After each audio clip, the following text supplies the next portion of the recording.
Thomas here with Much Props, going to give you another how-to video. I thought we would go ahead and get a jump on Halloween, just in case you wanted to do some decorating or maybe even make a wearable thing. So it's kind of open to how you finish it off, but I am going to attempt to make a jack-o'-lantern head that I can wear, or I can just stick a light under and use it as a decoration. So it's going to be kind of versatile. I'm going to use that round template that I started when I made the how to make templates video a while back, and just use that as my jumping off point. And I thought I would also not put the jack-o'-lantern face onto the free template. That way you could pick whatever jack-o'-lantern face you wanted to add on there, just like you would with a regular jack-o'-lantern, and go from there. So free template down in the description below the video you're currently watching. Down at the very bottom there's a link that you can click on. Make sure that you're downloading it on a PC or a device that has a PDF reader, because the file is a PDF. You would be surprised how many people try and tell me that my templates don't work. They do. You just can't typically open them from a cell phone without an extension. So without further ado, let's build a jack-o'-lantern helmet head. Pumpkin with a face carved out of it. Let's get to building.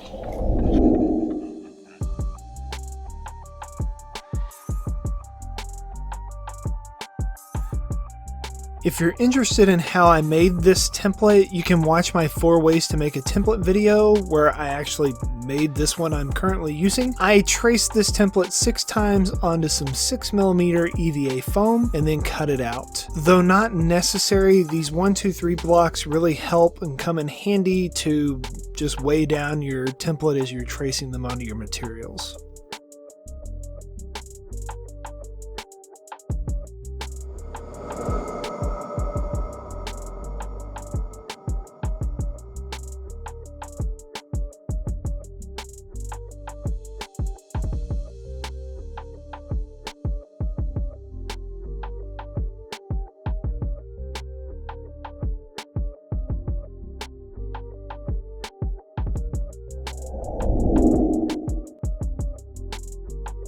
I heat form a curve into each one of the parts, going a little further than I need to. When I glue it up, this means that my parts will push against each other instead of pulling on the seam lines, which equals less gaps. I get asked a lot if you can use a hairdryer to do this. The answer to that question is no. The average hairdryer only gets up to about 200 degrees. I usually heat this EVA foam at about 500 or 600 degrees Fahrenheit, so you need a heat gun if you're going to do foam work.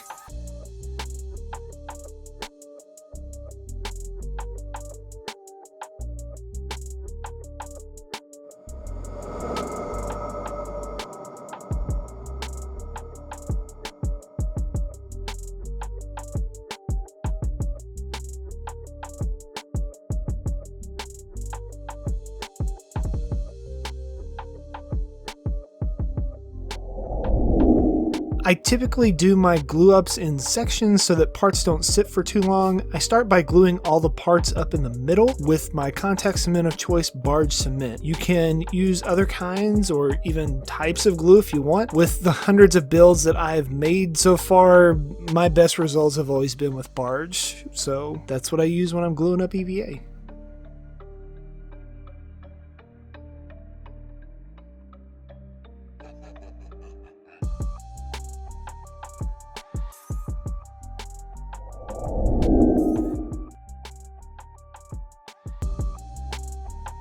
After letting the glue set up for a few minutes, using the registration marks, I close up my darts. Try to get the outside as flush as you can to save on sanding. For most builds, this one it's not as important. You'll see why here in a minute.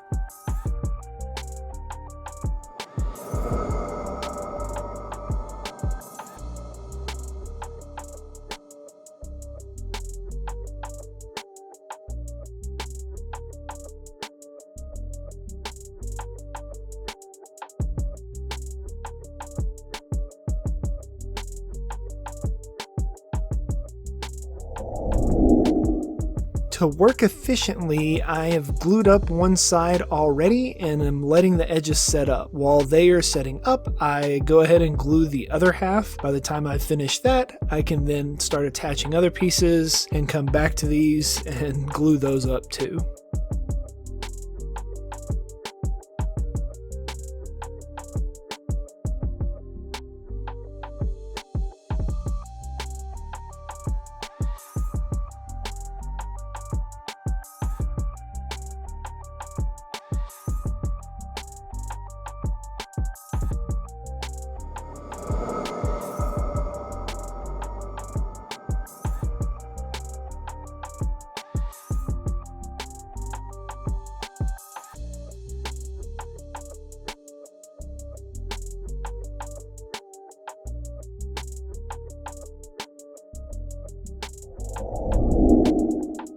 After the halves are assembled, then I join them down the middle. Usually this is the more difficult part to keep flush on the outside due to its size. Some people like to push against a surface while lining these parts up. My hands are big and I like to be able to see my registration marks, so I usually just do it in hand very slowly.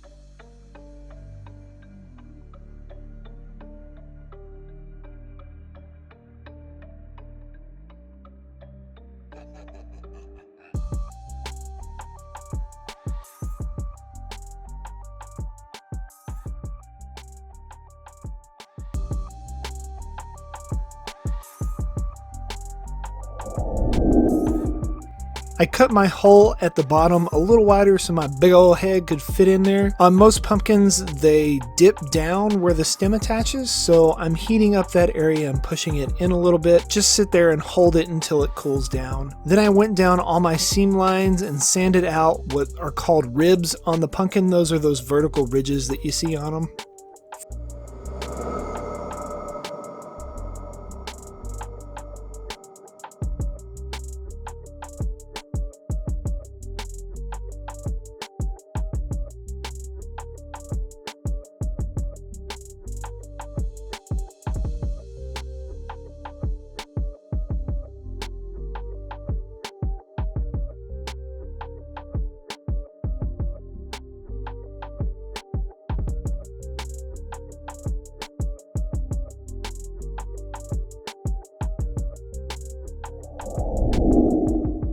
For my stems, I just cut a portion off of a 48mm EVA dowel and carved bulk chunks out with a box cutter. Then to refine the shape a little bit more, I took my Dremel with a stone bit and freeformed the rest. I just pulled up pumpkin stems on a Google search to use as a reference.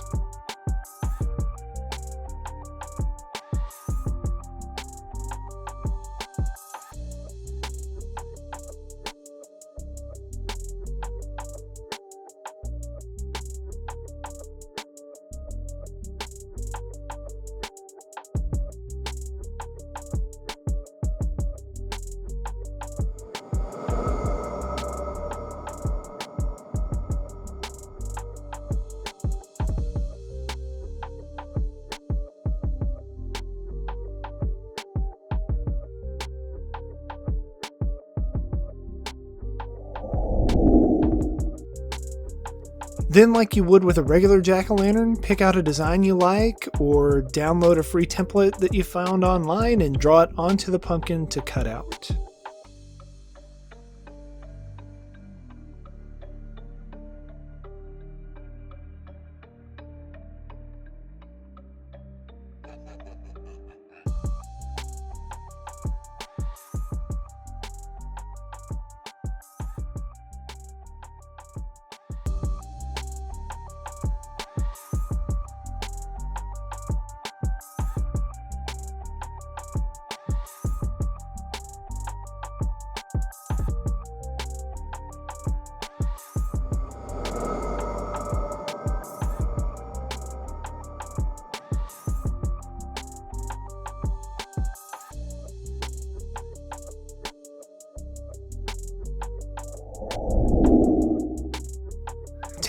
add a little creepiness to mine, I wanted to make some droll-looking fibrous strands like what's in a pumpkin, so I started by roughing out the shape, tracing it onto paper so I can add it to the template for you guys, and then shaped it with my Dremel. Once I was happy with that, I glued it into the corners of the mouth on the inside.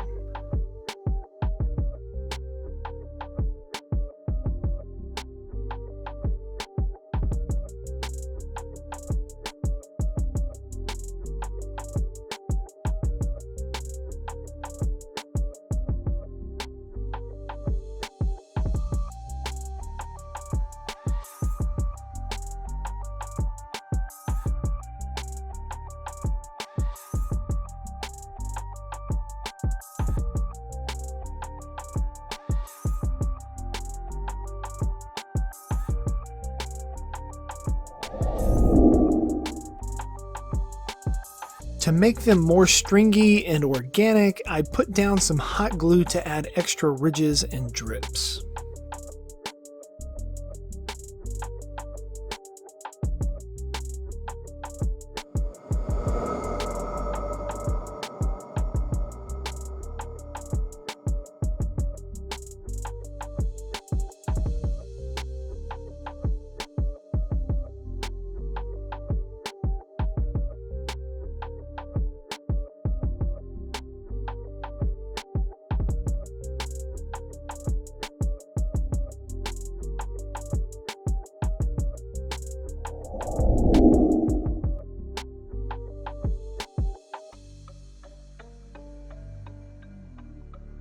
Two coats of Plasti Dip. Then I did a gradient of light orange in the middle with dark orange on the top and bottom with some spray paint.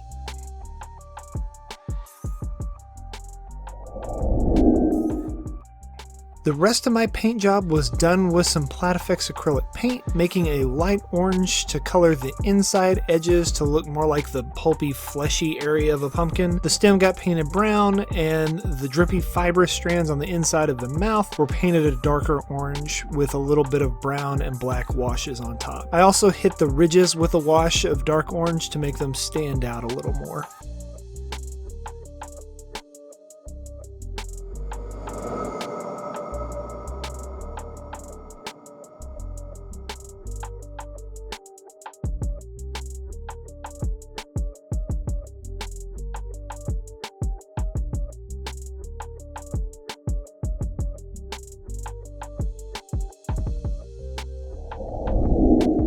Then for a final touch, instead of hand carving seeds and hand painting them, my wife picked up some dried pumpkin seeds at the grocery store and I randomly glued them onto my fibrous strands.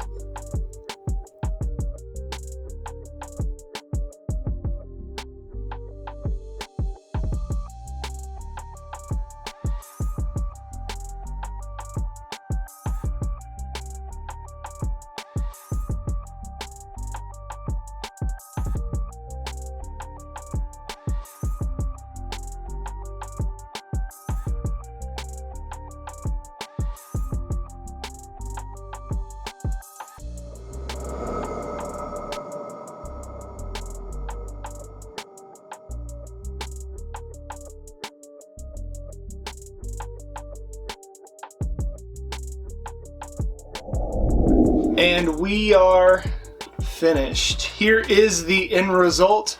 Overall, I am extremely happy with the way it turned out. After I went in with my paint job, I then came back with some watered down acrylic and a darker orange just to hit the grooves a little to make them stand out just a little bit more. And adding the pumpkin seeds instead of trying to carve them out of foam, I think it gives it a nice touch. And if they start to, break apart, that just adds to the creep level. So, yeah, this pumpkin hopefully won't rot after a week of it being carved, like most. Yeah. Maybe you'll try and make one of these jack-o'-lantern scary heads yourselves and impress your friends with your ability to creep out any trick-or-treater that steps on your porch.